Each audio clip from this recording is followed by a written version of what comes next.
ये तो प्रशासन के कारण रुका हुआ है। प्रशासन हमारी मांग मान ले, आधा घंटा 30 मिनट में बसों का संचालन हम लोग पुनः चालू करा दें। आप देखिए, सत्ता पक्ष के इतने सीनियर विधायक, पूर्व मंत्री के पत्र का ये रिएक्शन है प्रशासन के ऊपर, तो हमारी और आपकी कोई अहमियत ही नहीं है उनके सामने। और ये इनलीगल तरीके से शहर के बाहर भेजी जा रही है तहसील एरिया में, इसके लिए हम लोग हाई कोर्ट जा रहे हैं। सागर का ऐसा कौन सा स्मार्ट विकास हो गया कि ऐसी कौन सी पब्लिक बढ़ गई कि आपने 12 किलोमीटर दूर पहाड़ी इलाके में बस स्टैंड कर दिया। हमारी शांति को और हमारी विनम्रता को शासन हमारी कमजोरी ना समझे।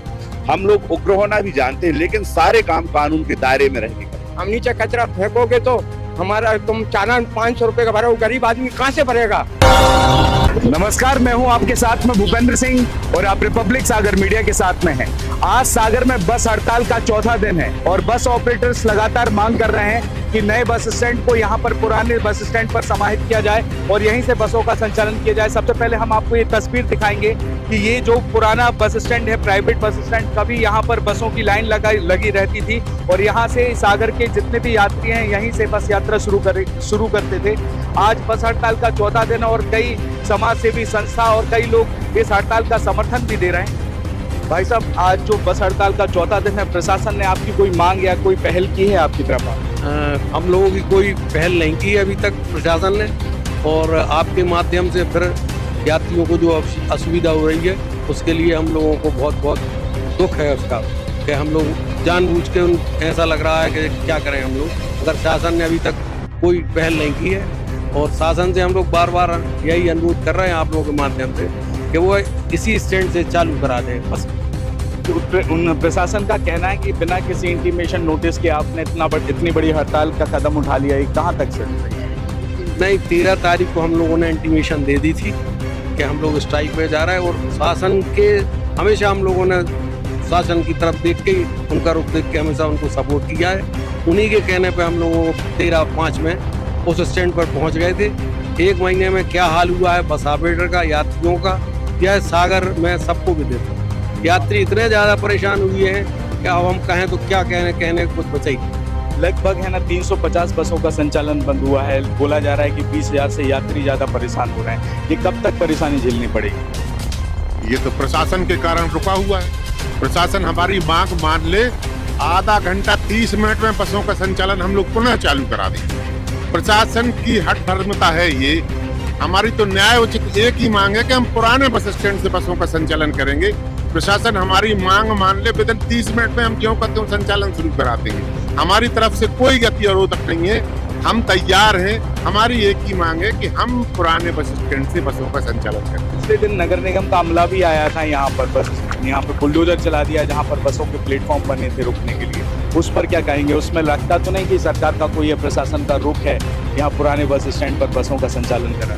परमादानी गोपाल भार्गव जी ने बस ऑपरेटरों के हित में एक पत्र मुख्यमंत्री जी को लिखा। उस पत्र का रिएक्शन हुआ प्रशासन के ऊपर कि दूसरे दिन आके बस स्टैंड पर तोड़फोड़ शुरू कर दी। आप देखिए, सत्ता पक्ष के इतने सीनियर विधायक, पूर्व मंत्री के पत्र का ये रिएक्शन है प्रशासन के ऊपर, तो हमारी और आपकी कोई अहमियत ही नहीं है उनके सामने। एक तो प्रशासन जबरदस्ती नाजायज तरीके से दबाव बना रहा था, तोड़ रहा था। अभी आप देखिए बस स्टैंड के बाहर 13/5 से बैरिकेड लगा रखे हैं। हम अपने ऑफिस में आते हैं तो हम गाड़ी बाहर खड़ी कर रहे हैं, कितनी तकलीफ हो रही है। ये क्या है? हम 13/5 में प्रशासन के कहे अनुसार चले गए थे। 1 महीने हमने प्रशासन की बात मानी, बसों का संचालन किया। प्रशासन ने देखा आप जनमत में जाके सारे लोगों से पूछ रहे हैं, जनमत का समर्थन हमारे साथ है। पैसेंजर को कितनी तकलीफ हो रही है वहां पहुंचने में। हम तो जनमत के लिए खड़े हैं, हम कोई हमारा हित नहीं है, हम तो जनता की लड़ाई लड़ रहे हैं। पुराने बस स्टैंड से medical college, degree college, Katra बाजार, मेडिकल डॉक्टर्स, प्राइवेट टीम, सब कुछ कितना करीब है। वेतन 10 रुपए में आदमी कहीं भी पहुंच जाता है। आज कोई व्यक्ति बंडा से सागर आता है तो उसको यहाँ कटरा बाजार आने में 100 रुपए आने में और 100 रुपए जाने में लग रहे हैं। कितना महंगा सफर हो गया आप बताइए। प्रशासन ने बैकअप सपोर्ट दिया था यात्रियों के लिए, कई है ना लोकल जो बसें हैं, सिटी बसें, वो संचालित करना चाहिए थी लेकिन हो नहीं सकी, उसका क्या कारण है? 450 बसों के एवज में शासन ने 24 बसें चलाई, 24 बसें चला रहे हैं वो। अब आप बताइए 450 बसों के एवज में 24 बसें कितनी भरपाई कर पाएंगे? वो भी इल्लीगल। और जो सिटी बस है, सिटी बस का दायरा है कि वो नगर निगम सीमा में चलेगी और ये इनलीगल तरीके से शहर के बाहर भेजी जा रही है तहसील एरिया में। इसके लिए हम लोग हाई कोर्ट जा रहे हैं, आरटीओ के खिलाफ हम लोग रिट लगा रहे हैं इसमें कि इनको परमिट कैसे जारी हो गया। ये सिटी बस है, ये नगर निगम सीमा में चलना है। जब सिटी बस में पास है तो इनको तो कायदे से मतलब स्टेज कैरेज के परमिट इशू नहीं होना चाहिए। अब कैसे दे दिया ये शासन जाने। क्या कारण है आप समर्थन देने के लिए आए हैं इस हड़ताल? निश्चित तौर पे ये जो प्रशासन द्वारा त्वरित निर्णय लिया गया है ये आम जनता के हित में तो नहीं है। इस तरह के निर्णय सभी को कॉन्फिडेंस में लेके करना चाहिए, वैकल्पिक व्यवस्थाएं कर लेना चाहिए, उसके बाद ही इस टाइप के निर्णय होना चाहिए। आज आम नागरिक परेशान है, गरीब हमारा, मैं जिला अधिवक्ता संघ की प्रतिनिधि के रूप में मैं यहाँ उपस्थित हूँ और मैं देखता हूँ कि हमारे गरीब पक्षकार आते हैं जिनके लिए बस पूर्व का बस स्टैंड ऐसा था कि वॉकिंग डिस्टेंस पे था, वो बस से आता था, अपनी पेशी करता था, घर चला जाता था। आज उसकी स्थिति ये हो गई कि वो सुबह 7 बजे निकलता है और 2 घंटे उसको न्यायालय परिसर तक आने में लगते हैं। उसके बाद जब शाम को 6 बजे फ्री होता है तो रात में 9 बजे बस स्टैंड पहुँचता है। फिर वो 11-12 बजे 2 बजे कब घर पहुँच रहा है कोई ठिकाना नहीं है, क्योंकि और वहाँ आने जाने में जितना किराया उसको बस स्टैंड से न्यायालय परिसर आने में लगता है उतना उसको घर से बस स्टैंड तक पहुँचने में लग जाता है। तो उसके समय की भी बर्बादी हो रही है और गरीब आदमी का पैसा भी बर्बाद हो रहा है। प्रशासन ने ये निर्णय मतलब सभी को कॉन्फिडेंस में लेके करना चाहिए। और उस टाइम पे ये बस स्टैंड संचालित था जब 10 फीट की रोड हुआ करती थी। आज हमारे बस स्टैंड के चारों तरफ 4 लाइन के लेवल की सारी सड़कें चौड़ी हो चुकी हैं और अभी तो हमें नहीं लगता कि बस स्टैंड के आसपास कोई ट्रैफिक की ऐसी गंभीर समस्या है कि जिससे बसों को तुरंत ऐसा निर्णय लेके कि रातों रात आपने निर्णय ले लिया, रातों रात बस स्टैंड मिटाने की भी मुहिम शुरू कर दी। तो इस टाइप का निर्णय थोड़ा सा संदेशात्मक है और मैं बस ऑपरेटर्स के सभी के साथ में हूँ और मैं हर संभव मदद करने के लिए भी तैयार हूँ। पूर्ण रूप से समर्थन करता हूँ कि बस स्टैंड वापस आना चाहिए जब तक वैकल्पिक व्यवस्थाएं सही नहीं है। बस स्टैंड पर यहाँ के कॉलेज के और है ना स्कूल के छात्र छात्राएं भी आते रहते हैं, कितनी संख्या में आते हैं बसों से? सागर जिले से आसपास के गांव से करीब 3000 छात्र छात्राएं प्रतिदिन सफर करते थे, प्रतिदिन चारों तरफ से। और उनको 50% से ज़्यादा लोगों को हम लोग फ्री पास या कंसेशन पास जारी किए थे। तो कोई 5 रुपए में आ जाता था, कोई 10 रुपए में, कोई 20 रुपए में।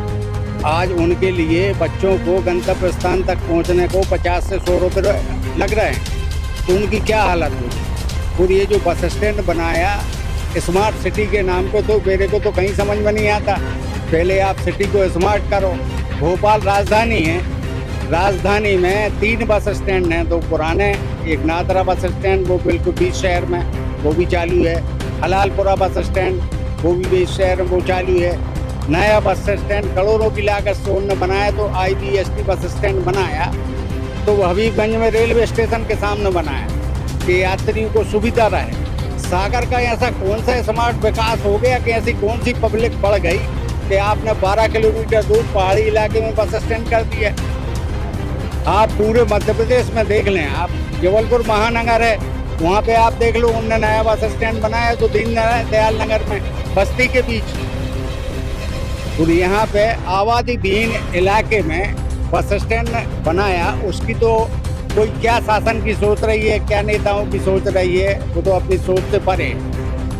अब यहाँ पर कितने लोग लगभग बेरोजगार हुए हैं? रोजगार के स्तर पर हम बात करें तो कितने लोग रोजगार रोजगार इस बस स्टैंड से लगभग 350-400 बसें संचालित होती थी, जो बंद होने के कारण लगभग 50,000 लोग यहाँ से बेरोजगार हो गए हैं। दुकानदार, उनके वर्कर, बस स्टैंड जो बस के जो यूनियन के पदाधिकारी हैं, उनके जो और कर्मचारी लगे हैं, वो बसों के कर्मचारी, ये सब मिला के लगभग 50,000 आंकलन ऐसा है कि जो बेरोजगारी की कगार पर बिल्कुल खड़े हो गए। उनके पास आमदनी का कोई जरिया नहीं है। अभी आपने एक सवाल किया था कि प्रशासन का ये कहना है कि जो हड़ताल कर रहे हैं वो असंवैधानिक है। ऐसा नहीं है, कानून के दायरे में रह के हम लोग सारा काम कर रहे हैं। हमारी शांति को और हमारी विनम्रता को शासन हमारी कमजोरी ना समझे। हम लोग उग्र होना भी जानते हैं, लेकिन सारे काम कानून के दायरे में रह के करें। अब आप बताइए, आप इस क्षेत्र के आसपास रहते हैं, बस स्टैंड का संचालन अचानक यहाँ से बंद कर दिया, शिफ्ट हो गया, वहाँ पर क्या सुविधाएं हो रही? कोई सुविधा नहीं हो रही वहाँ पर, कोई सुविधा का काम नहीं है। वहाँ प्यासों मर रहे हैं आदमी, भूखों मर रहे हैं आदमी, खाने को कुछ नहीं है, दुकानदार नहीं है वहाँ, कुछ नहीं।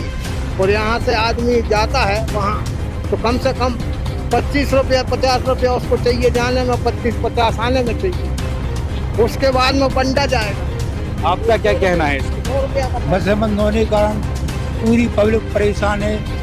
किसी के मतलब जो कमजोर कर्मचारी हैं उनके यहाँ चूल्हा चलना तक दूर हो गया है, बहुत परेशान होता है।